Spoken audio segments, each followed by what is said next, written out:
Hola, ¿qué tal? Los saluda Mauricio Matamoros. Está aquí también Sergio Santiago Madariaga. Pues como ya, si están aquí ya nos deben conocer, somos los coeditores de la revista Belcebú, una revista independiente que ha tenido distintas presencias, ha estado en papel, está ahorita en este video podcast, en muchas otras actividades. Pues bueno, después de un rato de no hacer video podcast, decidimos reunirnos virtualmente Sergio y yo, porque creo que hay dos razones fuertes, al menos para nosotros. Creo que deberían de serlo más para más espectadores, lectores, y bueno, ya lo iremos discutiendo.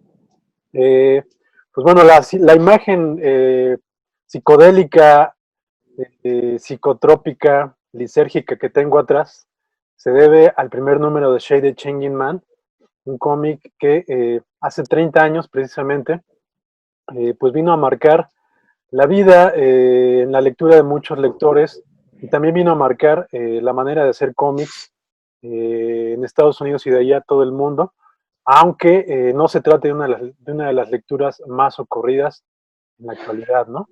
Este cómic, escrito por Peter Milligan y que comenzó a ser dibujado por Chris Bacall, un dibujante que posteriormente se haría muy popular dibujando mutantes y otros personajes muy comerciales, pues comenzó siendo un cómic pequeño ahí de DC Comics y a partir de eso fue ganando muchos lectores y entre ellos pues nos encontramos Sergio y yo. ¿No es así, Sergio? Híjole, pues es que, bueno, primero que nada, hay que comentar que los noventas, en este momento, o sea, ya pasaron pues, 30 años, ¿no? Así es. Entonces, imagínense hablar de algo, pues, que nos tocó en una época, pues, una etapa totalmente formativa, ¿no? Una etapa, impresionable, por supuesto. Y bueno, pues vamos a hablar yo creo que desde esas dos perspectivas, ¿no? Desde de esa época, ¿no? Que es toda una época que es justamente la que da a luz a Shade, ¿no? Y hablar pues de 30 años después, ¿no? O sea, digo, no sabría como ni por dónde empezar. Digo, tal vez siempre empezamos con la anécdota, pero pues yo recuerdo el primer contacto con Shade de Changing Man, pues fue un auténtico pues madrazo, ¿no? Así por decirlo así fehacientemente. Uno pues ya tenía más o menos como ciertas aproximación, ya estaba Vértigo en pleno apogeo, estamos hablando como, en mi caso, pues como del 92, 93. Y bueno, pues Vértigo ya tenía ya pues una fama, ¿no? Una famita. Obviamente, digo, para todos los que somos de la misma rodada, pues obviamente muchos entramos ahí pues, por Sandman, ¿no? Que era el más popular, el más comercial, etcétera. En mi opinión, pues no ha envejecido muy bien, pero sigue siendo el más comercial. Pero pues entrar a Shade era entrar directamente y creo que fue en gran medida la intención de Peter Milligan, pues era entrar al subconsciente, ¿no? Y sobre todo al subconsciente americano, ¿no? Y era entrar de lleno con un concepto de locura que creo que no se había manejado antes de un modo pues tan, pues sí, tan liberador, ¿no? Que era esta cuestión de entender la locura, ¿no? No de un modo romántico, sino de un modo, intrínseco con la realidad, pero sobre todo, una generación de formas de demencia, que es todo lo que tenemos ahí en el fondo de Mauricio, que son liberadores, ¿no? O sea, que no es esta locura castigadora, que no es esta la locura victimizante, ¿no? Yo creo que fue un cómic adelantadísimo a su época. Fue un cómic de mucho riesgo, extremadamente experimental y por lo mismo pues tenía sus altas y bajas. Pero yo creo que no tiene un número de desperdicio, ¿no? O sea, tú estarás de acuerdo, no hay un número en el cual no haya un riesgo extremo en lo gráfico, en la narración, en el lenguaje, o sea, digo, empecemos por los collages de Chris Bacalo, que eran una cosa, pues, que no había precedente, pues, ¿no? Y bueno, pues yo creo que el tiempo le ha dado un lugar destacadísimo que muy pocos títulos, ya no digamos de Vértigo, sino generales de los 90, pues tuvieron. A excepción, bueno, pues digo, está Grant Morrison, está una serie de gente, pero digo, la influencia ahí está, ¿no? Y la influencia ahí va a seguir, y realmente, para cerrar mi primera participación, pues es una verdadera lástima que no haya una compilación o unos ómnibus, ¿no? Que es lo que ahora está de moda, pues que no haya, ¿no? Que no haya, porque pues hay una generación de gente que debería conocer estos títulos. Yo creo que son muchas cosas que ahora se están manejando y pues no sabe que ya existía, ¿no? No sabe que ya es una vieja historia, no sabe que es tan vieja como el tiempo, la locura, ¿no? Y pues es una locura chamánica que ojalá estuviera más de moda, ¿no? Esa es mi primera opinión. Sí, sin duda se trata de una obra pues difícil de definir, de colocar, incluso de reseñar, ¿no? Porque es totalmente una bestia difícil de domar, es algo totalmente original. Peter Milligan, el guionista inglés, que ya años atrás ya había comenzado, él prácticamente desde que comenzó a hacer cómics, que fue en la mitad de los años 80, comenzó a hacer grandes cosas, ¿no? De entrada porque hizo mancuerna con grandes dibujantes, ¿no? Uno de ellos, Brendan McCarthy, que es que es de hecho el autor de este fondo que vemos aquí, Uh -huh. uno de los grandes historietistas ingleses poco conocidos. Tal vez lo más conocido recientemente de él fue parte de la historia y de los diseños de Mad Max Fury Road. Fury Road. Fury Uh Road. -huh. Uh -huh. El capítulo más reciente de Mad Max, que de hecho este gran capítulo, esta gran película, prácticamente se debe al ímpetu de Brendan McCarthy, que desde hace más de una década estaba pues impulsando a George Miller para que llevaran a cabo esta película, que él desde hace mucho tiempo había comenzado a escribir, ¿no? En fin, con esto quiero decirles que realmente con Shade nos encontramos con autores realmente vitales, ¿no? Si bien aquí, por ejemplo, Brendan McCarthy solamente se dedicó a hacer parte de las portadas, los diseños de los personajes, y solamente dibujó uno o un par de números, no recuerdo ahorita exactamente, ahí venía ya la carga pues mística, por decirlo de alguna manera, de estos Uh -huh. autores, porque son autores, quisiera referirme a ellos como autores no lineales, ¿no? Uh Eh, -huh. Nos Sí, sí. referimos a que las historias no son lineales cuando presentan diversas formas, diversas líneas narrativas.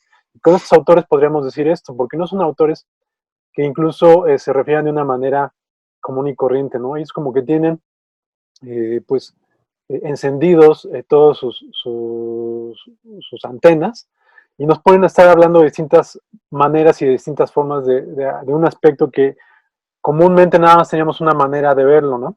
Eso es más o menos lo Uh que es -huh. Shade de Changing Man. Es la historia de un alienígena que llega a la Tierra, que queda atrapado en la Tierra y pues ya no se puede escapar de ahí. La fortuna para este alienígena es que él está enamorado prácticamente de la Tierra y de su poesía, pero no Uh deja -huh. de ser una prisión para él. Y esto es lo que intenta presentar Peter Milligan a través del cómic. Hay que tener presente que este cómic está basado en personajes, en conceptos creados por Steve Ditko en los años 70, Uh-huh. y con ello, pues bueno, ya como que lleva cierta carga, ¿no? Porque Steve Ditko, a pesar de ser uno de los autores más importantes para el cómic de superhéroes, con la co-creación de Spider-Man y de otros personajes como The Question o Doctor Strange, también ahí estamos hablando de uno de los autores de cómic en general y de cómic de superhéroes sobre todo, más aguerridos y más rabiosamente independientes de los que se tenga memoria. Fue un autor que a pesar de que creó uno de los personajes más comerciales y más exitosos con Spider-Man, Uh-huh. eso no le impidió que él continuara manteniendo su independencia y que continuara manteniendo esa distancia, tanto con los lectores como con las editoras, ¿no? Y así desde los años 60 permaneció prácticamente oculto en su oficina y de ahí no salió, ¿no? Y esto logra verse Uh-huh. incluso a través de los otros trabajos que fue haciendo, ¿no? Como es Shade y como son la otra gran cantidad de personajes que creó ya de manera totalmente independiente en los años 80. Entonces, bueno, Peter Milligan pues dice que quiso, cuando a él le ofrecieron hacer un cómic que rescatara algún personaje oscuro de DC, él se le ocurrió hacer Shade porque, pues bueno, era un personaje muy, muy extraño y de un autor muy extraño que era Steve Ditko. Y pues a partir de lo que proponía Ditko, Milligan decidió irse totalmente al extremo, ¿no? Y así como ya lo comentó Sergio, nos entrega una radiografía, prácticamente una road movie, un road comic que cruza gran parte de Estados Unidos y a partir de esto, pues logra definir una gran cantidad de elementos narrativos y sociales y políticos de Estados Unidos a través de este cómic que es pues prácticamente todos los números, como bien dice Sergio, son unas obras maestras del misterio, del crimen, del terror, de la psicología, del romance, porque también estamos hablando de un cómic donde los personajes desarrollaron unas relaciones sociales, sexuales, amorosas bien interesantes. Sí, sí, sí. Cuando este cómic salía, el único otro cómic que estaba al nivel, o digamos, Shade, estaba al nivel de únicamente otro cómic, era Love and Rockets. Eran los únicos dos cómics que en ese momento desarrollaban de una manera tan intensa las relaciones humanas, ¿no? Y esto permitió que Shade Changing Man también dejara una gran escuela ahí de relaciones humanas que incluso hoy día continúan interesando a los lectores de aquella época y los lectores que van encontrando nuevamente, ¿no? Sí, pues son relatos totalmente frescos, que no se parecen absolutamente a nada. Y hay que comentar, digo, ahora que mencionas justamente el de Road Movie, pues el contexto es que justamente Peter Milligan estaba viajando por Estados Unidos en esa época, o sea, no paraba, estaba buscando, estaba él mismo haciendo una especie como de investigación. Entonces, pues el resultado es que lo primero que hace es que este personaje, el alien, toma el cuerpo de un serial killer, ¿no? Entonces, digo, si ustedes recuerdan los 90 o han oído hablar de ellos, pues recordarán que el serial killer es algo así como el personaje plus ultra que representa esa década. Digo, hay cualquier cantidad de películas sobre serial killers que suceden bueno, que en esa década fueron como que el hervidero, pero pues lo interesante es que lo hizo Peter Milligan desde el 90, o sea, él ya tenía la visión, ya tenía la perspectiva de que esa iba a ser la línea y que esa iba a ser la máxima representación justamente de la cultura americana de ese momento, ¿no?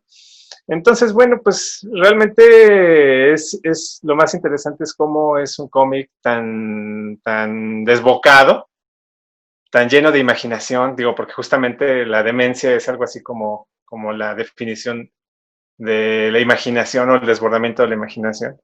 Y cómo su principal idea o su principal concepto es que puede ser para curar o puede ser para destruir, ¿no? Ya hacia el final hay un momento cumbre, digo, la verdad es que son cerca de los primeros 25 o 26 números son creo que los números más poderosos e intensos y más explorativos, por decirlo así. Y ya después intenta como darle una especie como de forma ya más narrativa, digo, que siempre es una evolución caótica. Parece que ya hay una especie como de línea. Hay dos momentos que me parece que son cumbres. Yo creo que el primero es pues, cuando muere Katy, ¿no? Katy es justamente la chica con la cual tiene esta relación. Hay una especie como de triángulo amoroso, es Katy y la otra chica que es Lenny. Digo, para que quede testimonio, yo creo que no, yo no conozco muchos personajes femeninos tan realistas como Lenny, ¿no? O sea, y en ese sentido me refiero a toda esta polarización completa que todo el tiempo tiene, ¿no? Yo creo que es el personaje que representa justamente el caos, ¿no? Entonces, bueno, es un personaje extremadamente realista, pero pues muy, muy interesante, ¿no? Y todo lo que sucede justamente viene como de estos lugares comunes de las telenovelas, ¿no? Porque de repente Lenny tiene una hija y bueno, una serie de cosas. Digo, es un lugar común decir que en las telenovelas, pues sobre todo en las soap operas gringas, pues esta cuestión de que surgen parientes de quién sabe dónde, ¿no? Nada más que Peter Milligan lo hace de un modo totalmente, digo, algo muy importante en Shade es el humor, ¿no? Entonces es un humor siempre agudo, fino, y pues siempre lleva todos estos tropes como que a su extremo, ¿no? Y bueno, yo creo que el primero pues es justamente, digo, la muerte de Katy, y el segundo me parece que ya se da por ahí como del 60, 61, que es cuando Shade se quita el corazón y lo esconde, ¿no? Entonces ahí vemos una vuelta al personaje, es como una especie como de inicio de su despedida, porque son 70 números nada malos que tuvo. Y bueno, pues a partir de ahí se da una especie como de alejamiento. Probablemente haya razones muy personales por las cuales Peter Milligan hizo eso, ¿no?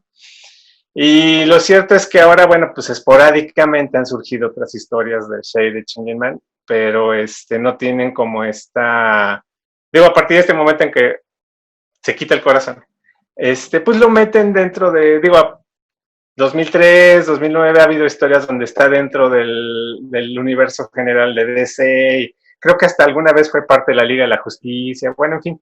Pero ya no es él, o sea, y de alguna forma me parece que es Peter Milligan diciendo, bueno, pues yo me estoy despidiendo de este personaje, tal vez lo retome después, pero a mí todo lo que sucede alrededor de Shade y Changing Man se me hace hermoso, pues, ¿no? Por decirlo con los términos exactos. Es muy difícil encontrar otro cómic que tenga un nivel de poesía tan elevado. O sea, no esta poesía pues, adolescente. Bueno, sí es adolescente, pero no, me parece que lo eleva muchísimo más, es más cercano al cine.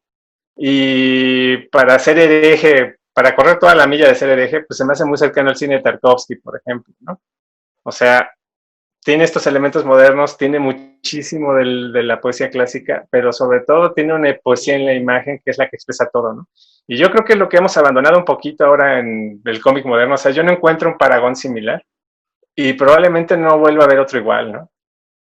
Pero bueno, no tuvimos suerte de coincidir. Sí, creo que uno de los elementos definitorios de Shade Changing Man es que aquí Peter Milligan, desde antes de que comenzara su carrera en los cómics y durante su carrera en los cómics, no fue él un gran lector de cómics. Esto no quiere decir tampoco que fuera totalmente indiferente, le gustaban. Pero él sobre todo era un apasionado, un lector de narrativa, ¿no? De prosa, y sobre todo de la prosa clásica inglesa, ¿no? De los poetas malditos, entre otro tipo de grupos de escritores que definieron toda su obra, ¿no? Y es así que en Shade, más que referencias al cómic y al cómic de superhéroes, encontramos referencias literarias, ¿no? Y eso tampoco es para que uno se crea muy culterano, sino que a lo que voy es que nos hicieron ver un cómic totalmente distinto a lo que comúnmente llegaba. Coincide con toda la generación, obviamente, de autores ingleses de aquella época, Alan Moore, Grant Morrison, Neil Gaiman, Jamie Delano, autores que estaban muy definidos por la literatura de su país, de su región, y eso lo trasladan a la historieta y pues la convierten en una historieta mucho más rica de lo que comúnmente era, ¿no? Pero Peter Milligan tiene una sensibilidad especial, ¿no? Tanto Sergio como yo, digo, no tenemos empacho en decir que es uno de los autores, bueno, creo, me parece que así también lo ve Sergio, más importantes de aquella generación, ¿no? A nosotros nos gusta más que Neil Gaiman y creemos sí, que no es que más. por supuesto, creemos que es un autor que tiene mucho más que ofrecer que Gaiman y que lo ofreció en Shade, ¿no? Y esto no lo digo por hacer ruido o por intención de polemizar, simplemente lo digo porque a mí me resulta prácticamente un crimen que los 70 números de Shade de Changing Man continúen siendo prácticamente desconocidos, cuando es un gran viaje narrativo, es un gran viaje épico, es un gran viaje de cómic, y que puede ofrecer las mismas inquietudes, emociones para los lectores que gustan de un cómic como Sandman, y que en muchos casos ofrece logros pues más intensos, tanto narrativa como gráficamente en el cómic, ¿no? Entonces, este cómic realmente es un tesoro ahí escondido. Si no lo conocen, acérquense a él. Va a parecer comercial, pero bueno, aquí en México tiene unos meses de que comenzó a publicarse. en la antología Black Label de DC, no se ve muy bien, pero bueno, aquí está. Van 4 números de esta antología y se han publicado también ahí 4 números de Shade, los 4 primeros.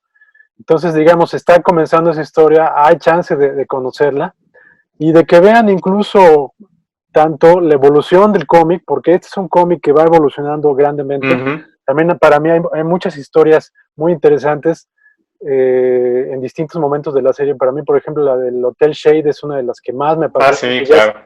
Por ahí del número 40, y luego la de A Season in Hell, la de Una temporada en el infierno, sí, claro, que es un crossover con John Constantine, también es maravilloso. Entonces, hay varios puntos.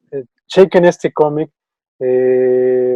para que validen el nivel de la obra y también para que redescubran a Peter Milligan, un autor que no solamente se quedó en Shade, ¿no? Tiene otras cosas maravillosas como es Enigma, como es Human Target, en fin, muchas cosas. Incluso en Marvel Comics hizo algo maravilloso que se llamó Ecstatics, ¿no? Que es también una revolución de los personajes de los equipos de mutantes, ¿no? Así es, sí, sí. Sí, pues digo, vamos a seguir viendo silenciosamente su influencia en muchas cosas. Estamos a punto de hablar de una serie que también maneja muchos de esos conceptos que, bueno, pues siempre van a ser frescos, ¿no? O sea, siempre, siempre van a ser frescos. Entonces, bueno, pues esa fue nuestro brevísimo comentario sobre Shade de Changing Man. Partimos a otras cosas. Ok, y ahorita seguimos. Y pues siguiendo con este viaje por la imaginación, por la locura, por lo desbordado, por el caos y sobre todo, en este caso en particular, por lo impredecible, que yo creo que este 2020 ha sido el año más impredecible que tengamos memoria en nuestra vida. Pues digo, ya lo habíamos comentado el año pasado, fue lo mejor que tuvo el año pasado, pues este año otra vez, ¿no? Pero yo me atrevo a decir hasta que dio un paso adelante, ¿no? Estamos por hablar de la segunda temporada de Doom Patrol. Y bueno, pues recién terminó, o sea, digo, tendrá cosa de una semana que se transmitió el último episodio de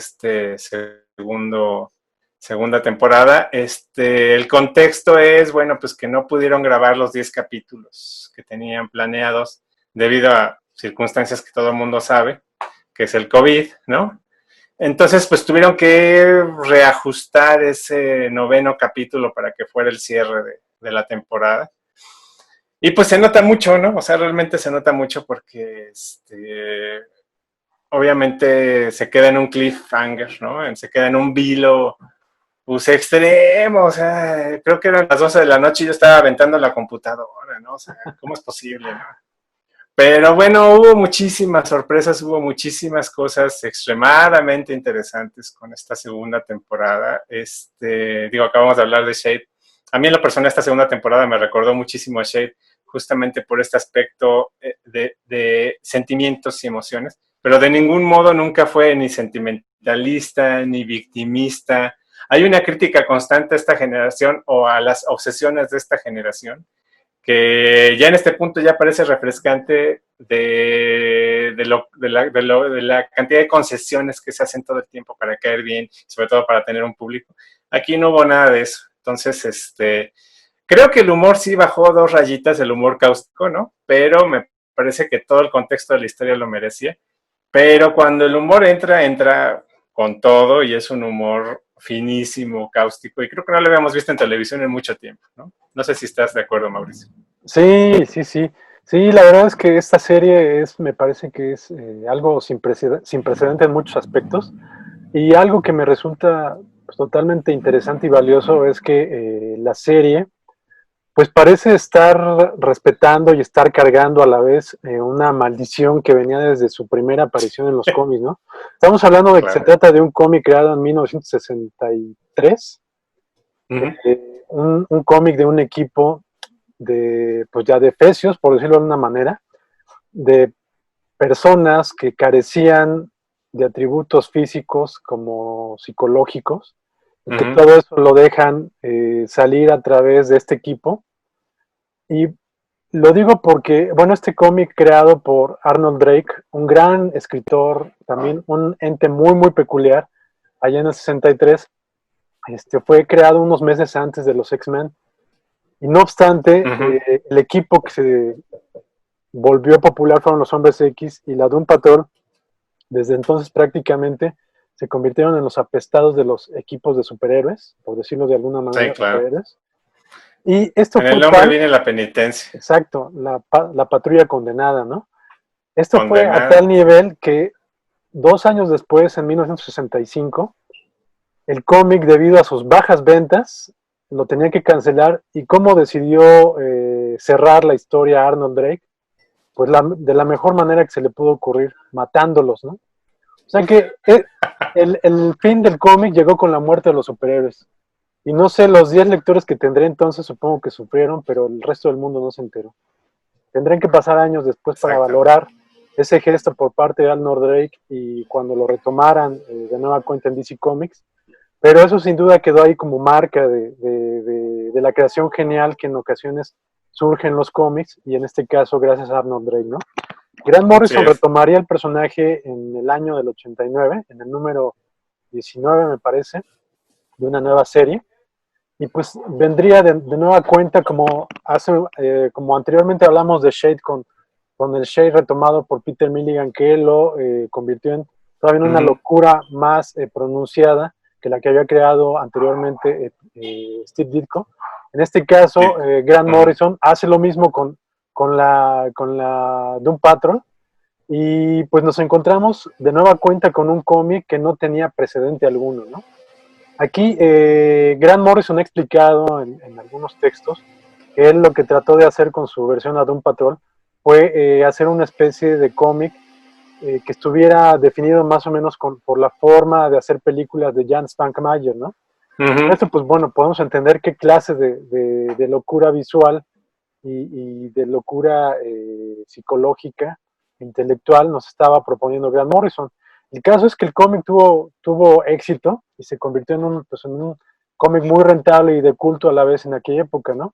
Y afortunadamente ahorita con la serie decidieron retomar el tono del cómic de Grant Sí, sí. Morrison y nos han entregado, pues tal vez, yo me atrevería a decir que tal vez no se haya visto una serie, independientemente de si Adaptación. sea Ujú. de superhéroes o de ciencia ficción, de lo que tú quieras, independientemente del- de la etiqueta con la que se le quiera marcar, independientemente de eso, me atrevo a decir, o me parece, que es una historia tan extravagante como lo fue en su momento Twin Peaks, ¿no? Sí. Esta serie, pues, ha venido a romper esquemas y ha roto tantos esquemas que prácticamente no la han pelado mucho, aunque también tiene Ujú. algo tiene parte de su público, ¿no? Y como ya lo dice Sergio, con esta segunda temporada, logró mantener el interés pues, peculiar de la serie y continuó con el infortunio de vivir de estos personajes, y a cada minuto nos están recordando aquello que propuso Grant Morrison en su cómic, ¿no? De que este no se trataba de un equipo de superhéroes, sino de un equipo de personas que carecían pues de ciertas características de su cuerpo, de su personalidad, ¿no? Es decir, estamos hablando aquí de personas que carecen, son de personas como si les hiciera falta una parte de su cuerpo, ¿no? Que en muchas Sí, ocasiones es claro. como el caso de Robot Man, que es uno de los personajes más tristes que se puede encontrar uno en la televisión, en los cómics, y que se la pasa Miserable. recordándonoslo a cada minuto. O de la propia Slutty Girl, que pues, es una mujer bellísima, pero que pues, tiene la maldición de convertirse en una especie de masa ahí amorfa como lo fue The Blob, ¿no? En Sí. esta película clásica de los 50. Entonces, con esta serie nos encontramos realmente de nueva cuenta con un melodrama intensísimo. Nosotros que tenemos la escuela de la telenovela mexicana, tenemos la capacidad para valorar un melodrama bien hecho, y este es un gran melodrama con tintes Así enormes es. de ciencia ficción y de épica, ¿no? Sí, pues es que yo creo que hay una gran diferencia y creo que lo hemos visto más en el cine comercial entre una película de superhéroes con elementos de melodrama a un melodrama con elementos de superhéroes. Aquí creo que estamos al 50-50, al 50-50, a tal punto que ya para el capítulo 9 el mundo, salvar el mundo y esas cuestiones está como en segundo plano, ¿no? O sea, uno de los personajes, si no recuerdo mal, es Miranda, que es uno De las digamos, de las 68 mujeres. personalidades. Sí, sí, una de las mujeres que habita a Jane, que en realidad se llama Kay, pero bueno, háganse bolas ustedes allá. Pues va y le recuerda a Robot Man, ¿no? O sea, porque Robot Man está ocupado porque quiere ir a la boda de su hija. Entonces le dice, mira, tenemos que salvar el mundo, porque si no, no hay boda. Y el otro tarda un rato en agarrar la onda de que sí, efectivamente, pues tiene que salvar el mundo, ¿no? Pero el contexto, sobre todo aquí en esta segunda temporada, es este nuevo personaje, que no tiene nada de nuevo, pero es este personaje maravilloso, maravilloso, maravilloso, que es Dorothy, ¿no? Que es la hija del profesor Calder, ¿no? Con una chamana, que se llama, si no recuerdo mal, se llama Slava, ¿no? Es una chamana, pues ni más ni menos que Neandertal, ¿no? Entonces esta niña pues, tiene un aspecto, podemos decir entre comillas, simiesco, bueno, abiertamente simiesco, pero es el personaje más humano y más hermoso y más espléndido y más maravilloso que hayamos visto este año. Digo, este año no ha habido mucho, no es tan difícil tampoco, pero nunca, nunca, digo, y uno tiene una versión casi mórbida por personajes infantiles, ¿no? O sea, a mí en lo personal siempre se me hacen representados de una forma francamente idiota, ¿no? Seguido, ¿no? Admítanlo. No, este personaje es humanísimo, es maravilloso, esa niña merece todos los Emmys. Por cierto, esta serie está totalmente negada de los Emmys, ya van 2 años que no la nominan absolutamente nada. Nominaron antes a Watchmen, que a mí se me hace es un privilegio, ¿no? Que te nieguen, aunque seas evidentemente un producto de una excelsa calidad, ya me lleva a pensar que justamente es porque no hace concesiones, ¿no? Entonces, bueno, introducen este personaje, Dorothy. Eso obviamente nos lleva de inmediato, y hasta el mismo póster de la segunda temporada lo juega, con el Mago de Oz, con una serie de cosas, ¿no? El gran tema de esta segunda temporada, pues es el autodescubrimiento, que es uno de los temas más ovados en la historia de la narrativa de todo tipo, ¿no? El descubrimiento. Pero aquí lo hacen con una calidad extraordinaria, con una responsabilidad, porque hay que decirlo, ya últimamente solo vemos disculpas, ¿no? No, aquí lo hacen con una total responsabilidad. El personaje de Dorothy vive una serie de cosas que podríamos decir que son de lo más mundanas, pero justamente manejando esta narrativa de lo chamánico, pues no, son momentos que definen el destino del mundo, ¿no? O sea, literalmente aquí hablamos del destino del mundo, ¿no? Digo, por si no lo han visto aquí, sí vamos a tratar de manejar los menos spoilers posibles, pero hay una secuencia, hay un momento en una tiendita tipo Oxxo, ¿no? Un encuentro entre esta niña y la dependiente, que a mí se me hace extraordinario, extraordinario cómo lo manejan, ¿no? Porque pues es, digamos que lo más pedestre, lo más banal que pasa en la vida de una mujer, ¿no? Y aquí lo manejan tal cual, pero al mismo tiempo tiene un significado, no es el fin del mundo, o sea, es el fin de un padre que ve una niña y pues ya no es una niña, ¿no? Y bueno, pues esas últimas escenas, o sea, fue angustiante, esos últimos 10 minutos del último capítulo fueron absolutamente angustiantes, ¿no? Y justamente es para llevar al límite estas historias de descubrimiento. Todos los personajes están viviendo pues prácticamente un auténtico infierno, ¿no? O sea, creo que esto predijo el 2020. ¿No? Entonces todo el mundo está viviendo un viaje de autodescubrimiento extremo, está despidiéndose de muchísimas cosas y está descubriendo que la gente puede traicionar, que la gente puede destruir, que la gente puede construir una serie de cosas. Yo todavía no entiendo perfectamente la simbología del personaje, del enemigo principal de esta segunda temporada, que es el Candleman, ¿no?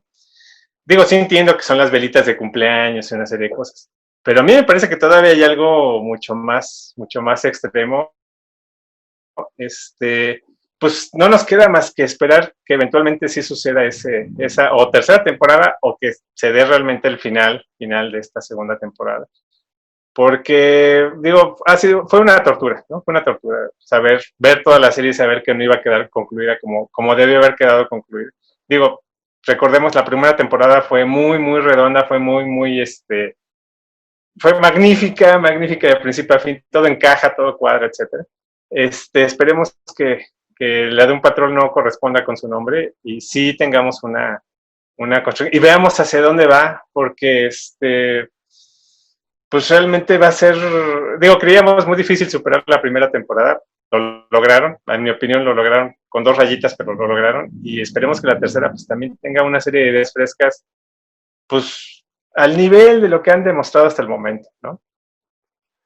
Bueno, hay que tener presente que ahorita el showrunner de la serie no está seguro de que vaya a haber tercera temporada, lo cual es una tragedia. Pero digo, a mí en lo personal no me extrañaría si terminara así la serie, pues sería, repito, como estar respetando, estar cargando esa maldición que tienen desde un principio. La de un patrón murió hace más de 50 años. Murió, sí. Entonces, pues bueno, no me extrañaría. Pero bueno, retomando un poquito de los elementos, porque se nos acaba el tiempo casi. El capítulo que comentabas de la revelación a Dorothy es una belleza totalmente. Y me pareció todavía cómo logran que esta historia y esta discusión sea aún más trascendente cuando lo emparentan también con el martirio que está teniendo el padre, ¿no? Un martirio Ah, sí, que claro. de hecho también pues queda marcado simbólicamente, lo voy a revelar aquí un poquito, pues también con un sangrado, ¿no? Entonces, Sí, claro. estos simbolismos que maneja el capítulo me parecen realmente impresionantes. Y ahí retomando también lo que decías, de que esta niña es producto del jefe, del jefe del equipo y una chamana neandertal. Aquel capítulo del encuentro de estas dos personas en la primera temporada es una de las historias más líricas, más bellas que se han podido ver en televisión, ¿no? No tiene parangón. Y pues así muchos de los Glorioso. capítulos de esta serie han sido realmente algo extraordinario, algo nunca antes visto en la televisión hasta ahora. Y pues bueno, nuestras recomendaciones no podrían ser mayores, ¿no? Otra cosa que me gustaría puntualizar, mencionar, es el personaje de Jack Black. Este personaje, otro psicópata asesino en serie, que también es creación de Grant Morrison y que lo llevan aquí a la realidad en esta serie. Ah, sí, Y que claro. no sé si te parecerá lo mismo, pero hace poco Sergio y yo vimos una película extraordinaria que se llama The Ruling Class, un clásico de los años 70 de Peter Medak. De ahí coinciden muchos elementos con este Te personaje, remite totalmente. que es un Sí. demente que cree ser tanto Dios como Jack el Destripador, y esto está totalmente presente aquí en este personaje. Entonces, volvemos a lo mismo. Los grandes creadores de aquella generación inglesa que revolucionó el cómic en los años 80, 90 y que lo sigue haciendo, vino cargando una cantidad de información que nos sigue revolucionando hasta el día de hoy, ¿no? Entonces, bueno, sirva esto para invitarlos también a ver esa película de Ruben Class y a no Sí, perderse claro. por Merece, nada merece su propia de un cápsula. patrón. Sí, por supuesto, por supuesto. Sí, más Pues, adelante yo creo que sí. Yo creo que sí vamos a inaugurar una sección de cosas que hemos visto y que nos han dejado gratamente sorprendidos. Esa película en particular va a tener un lugar destacadísimo. Esos son spoilers del futuro. Pero sí, volviendo a Doom Patrol, yo me quedo con 2 momentos así de Flash, ¿no? Como dices tú, separados de la historia, ¿no? Por supuesto, Red Jack y su casa del dolor, ¿no? uh-huh. ¡Qué capítulo! Dios bendito, o sea, magnífico, magnífico, te remite a todo, ¿no? Y luego ya después conocimos esta película y en esos momentos, pues muy de un patrón, pues después que encontramos la película, ¿no? Entonces, realmente fue un momento mágico, psicomágico, si ustedes quieren, ¿no? Aquí entre nos. Y el otro que a mí me encantó fueron los primeros 2 capítulos donde son chiquititos y todos viven en sus maquetitas. Este personaje que es el piloto, ¿no? Es el único que no se queda pequeñito. Y se la pasa todo el tiempo haciéndoles comidita, ¿no? O sea, su comidita así chiquitita. Entonces, nunca había visto un personaje hacer eso, pues, ¿no? O sea, porque este personaje es como de los más trágicos, o sea, de los más intensos. personalmente, ¿no? De la vida personal más miserable. Digo, todos lo son, pero este en particular sí tiene una cosa terrible, pues, trágica. Y lo ves en esos momentos de auténtica ternura, pues haciéndole comida a sus amigos, ¿no? Entonces, magnífico. Y bueno, es ahí ese humor que manejan en esos dos capítulos, de cómo expresan que la mayor tragedia que les está sucediendo o los peores cataclismos que están viviendo, pues a lo lejos se ven como una cosita, ¿no? O sea, hay un momento en que un coche explota y bueno, se ve pavoroso a nivel de ellos que están en la escala, y la cámara se aleja y se ve como un carrito cayéndose, ¿no? Entonces, no, o sea, realmente nos ha dejado extremadamente contentos, y para mí lo más feliz ha sido saber que todavía hay muchas historias que contar, ¿no? Que hay muchas cosas muy frescas que ya habíamos conocido de alguna forma en los cómics, pero bueno, pues ya verlo a este nivel, pues ya a un nivel que sobre todo pretende llegar a muchísima más gente, pues queremos que siga así, ¿no? Y que haya mucho más. Sí, sí, por supuesto, hay tantas cosas que podrían o que están por llevarse a la serie. Y pues bueno, nada más subrayar que es todo un logro haber logrado transmitir la peculiaridad del cómic de Grant Morrison y de la creación de Arnold Drake a la televisión, a una serie de acción real, y poder mantenerla es extraordinario, ¿no? Otros personajes también que me parecen extraordinarios son los X-Men, ¿no? Que también vienen Sí, claro. del cómic de Grant Morrison, y ahí están los X-Men, ¿no? Es algo que necesitan verlo, ahora sí, para creerlo, ¿no? Y para entenderlo. Y pues para bueno, creer. nada más aquí para subrayar que dice Sergio que Negative Man tal vez sea el personaje más Negativa, sí, trágico. claro. Híjole, o sea, sí es totalmente trágico, pero los otros me parecen igual. Digo, Crazy Jane pues Sí, claro. es una chica con 68 personalidades múltiples. Entonces, bueno, ya se imaginarán cómo podrá ser ordenar eso. Robotman, pues es un tipo que tuvo un accidente automovilístico, del cual solamente lograron salvar su cerebro y lo metieron en este espantoso robot que vemos aquí, ¿no? Entonces se la pasa odiándose y odiando al profesor día a día. Obviamente está Negative Man, que es un tipo que tuvo ahí una explosión y fue absorbido o fue Piloto, ajá. retomado por una entidad negativa, y también tiene que estar vendado porque es monstruoso, ¿no? Y esta chica hermosa que vemos aquí, que es Elastic Girl, también, pues bueno, es una chica hermosa que fue actriz hace 70 años y que se encontró con una especie ahí de virus que la transformó en una masa amorfa espantosa, ¿no? Y luego tenemos a Dorothy, que es una niña que ha vivido más de 100 años en un cuerpo de una niña de 12 años y De que niña, sí. Uh-huh. no sabe no sabe si querer permanecer siendo niña o querer madurar, ¿no? Entonces, todos estos son conflictos bien intensos, por no hablar de conflictos de otros personajes presentes en la serie, y esto pues nos entregan un trabajo totalmente apabullante y apasionante. Sí, y digo, pues en no quisiera dejar de comentar también ese capítulo. Todos fueron extraordinarios. Todos fueron extraordinarios, pero este de los rusos, cosmonautas, la cosmonauta y los gringos. Sí.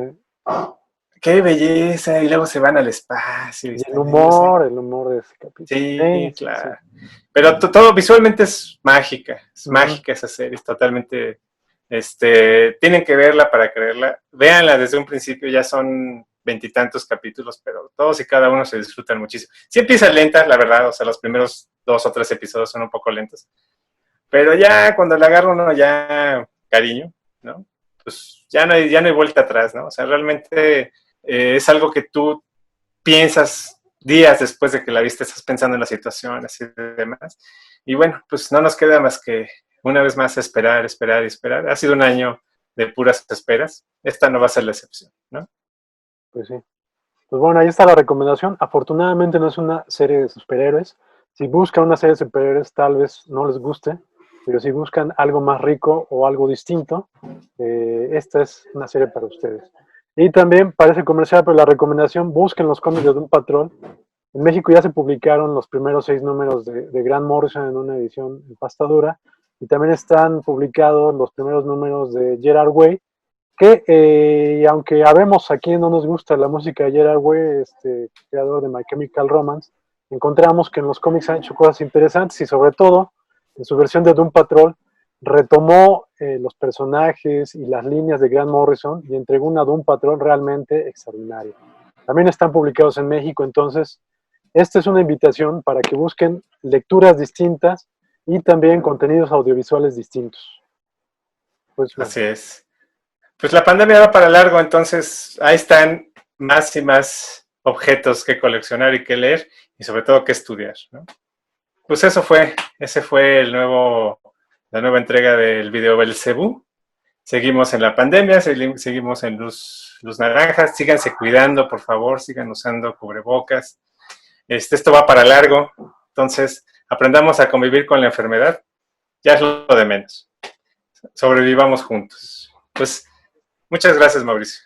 Gracias, Sergio, y nos estamos viendo y escuchando luego. Hasta entonces. Hasta luego.